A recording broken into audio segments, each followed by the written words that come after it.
Good morning, Washington! Good afternoon. It's the 2nd of May, 2011. Big headline today in the Examiner. Look at the front page of the Examiner. Look at that. Look at that big news. Oh, wait. What? Now playing at RFK. An ad for the DC United? And that's what the Examiner has on the front page of the paper today. When Osama Bin Laden dead, and this is what the Examiner has on its front page. Oh wait. Oh, that's just a fake front page. You know, the ad wraparound. Here's the real front page of the Examiner. There we go. Congratulations to everyone who was involved in this. Our military, to the soldiers who were involved, to the intelligence people, because this is good news. But, you know, it's amazing it took place 10 years, 10 years after 9/11, but at least it happened. So, congratulations. It's amazing to me, you know, this guy's my this guy's my age. You say he's 53 years old. Man, you know, Michael Jackson's my age. He's gone. Osama Bin Laden, thankfully, is gone. An evil SOB there. So who else is left from my generation? We have Madonna. We have Donny Osmond. Oh well, what the heck. All right, that's the big news. Interesting though, Channel 5 last night broke the news on the air, and of course a little bit of a botch up there. Let's take a look at this. President Obama speaking from the East Room of the White House, telling the nation and the world President Obama is in fact dead. It was a U.S.-led Osama Bin Laden is dead, a strategic operation. They caught him in a mansion outside. Yeah. Well, you know, hey, you know, I like Will Thomas. I think Will Thomas is one of the best anchors on DCTV, and I really do like him a lot. And I have to say, you know, I would do the same thing if I was an anchor person up there. You know, a lot of times I do DCRTV and I make complete misstatements. And, you know, it's like the other day I mentioned I'll say 105.9 instead of 105.7, or what was it last week? I was talking about 105.9 The Edge, and I was saying, hey, what if 105.9 The Edge, WVRX played the Rolling Stones all the time? And I used the calls WRNR, which I didn't mean to be. And watching that, and I'm cringing. Is anyone going to notice that? I do think if 105.9 The Edge would just play Rolling Stone songs and nothing else for a month or two, just call themselves the Rolling Stone Station, I bet you their ratings would jump 150%. I really think that, you know. I'm not against playing a lot of this old classic rock, you know, but you got to pick and choose the right stuff. And Alice Cooper and Foghat, I don't know. You know, we're tired of hearing those old high school bands. Pick somebody really great like the Stones and just say, this is the official Stones, or the unofficial, this is your official summer Rolling Stone station. Maybe June, July, and August, play nothing but the Stones. There's such a huge catalog of Stones music. How many albums the Stones had? You know, 20, 30, I don't know. There's so many Stones songs. Just play the Stones for a month or 2 or 3 even. I just bet you their ratings would go way up.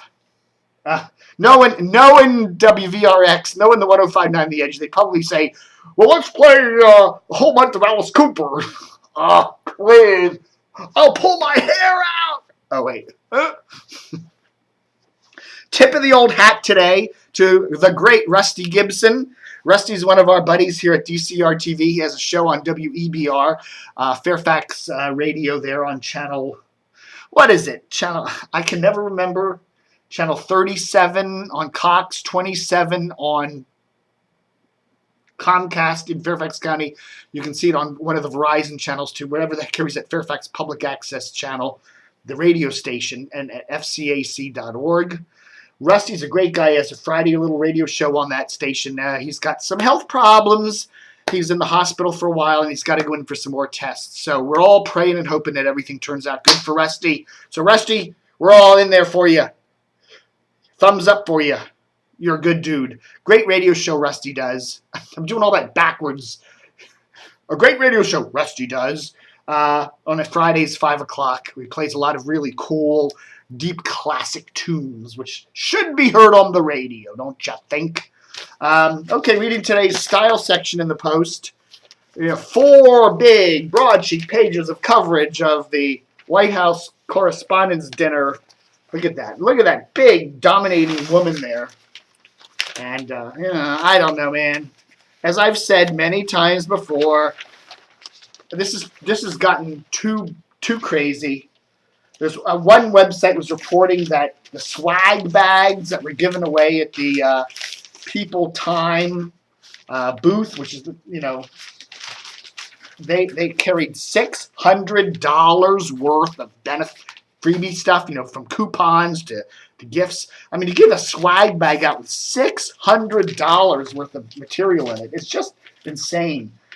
The White House Correspondents' Dinner, I don't know if they realize it, but this is starting to turn into a really huge drag. It's making White House correspondents look like a bunch of pompous assholes. It really is outside the Beltway. It looks like they're just nothing but celebrity crazies. Again, I go back to the Dana Milbank piece in Sunday's Post, which is linked to on DCRTV. Read it. It's a good piece. It's just, some of these media organizations ought to just start pulling out of this thing. It's just crazy. You've got the Albritton family hosting this big post-orgasmic garden party, and they don't even invite a lot of the people from their own organizations, WJLA and the Politico. Causes a lot of hard feelings. It's getting to be bad, really bad. It's been bad for a while. And maybe the White House Correspondents Association needs to sit down and say, next year, it's okay to have a dinner. It's okay to have the president there. It's okay to have politicians there. But let's tone it down. The lobbyists, the big money, the advertisers, the celebrities. It's just getting a little nutty. And it's making journalists, the hard work, there are a few hard-working Capitol Hill journalists. It's making them look bad. Journalism is far more than celebrity. Too much of, especially Washington journalism today. I'm not talking about the Post even. I'm not talking about people that cover D.C. and Fairfax and Arlington and Montgomery. I'm talking about the people that cover Capitol Hill. There's so much power there. It's just getting crazy. It's just nuts. And, you want to scream. When I see Luke Russert, I want to scream. You haven't earned it yet, baby. The only reason you're there is because you're the son of some famous journalist. That's the only reason you got where you are, and that's wrong. You got to go out there, go over to the Mideast, start earning your own stripes. You may be a good journalist, man, but you got to start earning it, and you just haven't done that. What's the other big news? Aside from poor old Will Thomas there at Channel 5 and his little gaffe, and I do like Will. I think he's a really good guy. We were also told that Channel 45, when the news broke a little after 11 o'clock on Sunday night, they didn't interrupt their infomercial for a local Ford dealer. But they did at 11:30 go to a big 15 minutes of Fox News coverage. So, yeah, that's typical Channel 45 for you. The other big news of Monday is that the Power Breakfast, the show on morning news segment has been carried on WAMU 88.5, American University's News Talker, was canceled as of last Friday. We reported back in a couple of months ago, the Washington Post had a big article where it showed that the Capital News Connection, which produces the Power Breakfast, is owned by Belinda Whitstock, and she's the wife of WAMU's program director, and there was a whole big hullabaloo about a conflict of interest, that here you had someone who worked for WAMU married to the woman who carried this outside brokers program, for whatever reason, and it was a good show. I've listened to Power Breakfast on a WAMU a number of times, and it's a great show, and it's a great segment there, but apparently, for whatever reason, WAMU decided, the conflict of interest there, maybe that's something we shouldn't be doing, and they pulled the plug on it. So we'll see what happens to that, and if Capital News Connection can get another local station to carry that. But I don't know which one would, because there really aren't any other public radio news talkers in the Washington market. And WAMD, big old 970 up there in Aberdeen, Maryland, a few miles northeast of Baltimore. You drive right past it on I-95 as you're heading up to Jersey and New York. They're back on the air, apparently. Bill Paris, a local radio god, bought the station. It was owned by Salem for a while. Salem did some crazy things to 970's night signal so that their 970 up in New Jersey, New York, can have a stronger signal. So anyhow, then Salem sold the station to Bill Paris. So Bill Paris has put his KHC TV service on Aberdeen's 970, and you can also hear that eclectic oldies channel on format on WYRE out of Annapolis. And you got the great Davy Jones on there. So be interesting to see if Bill Paris can get that signal on a station somewhere closer to Washington. There have been a lot of rumors to that effect, but nothing yet. All right, folks, that's Dave TV for today, Monday, 5/2, May 2, 2011. And don't forget to stay tuned.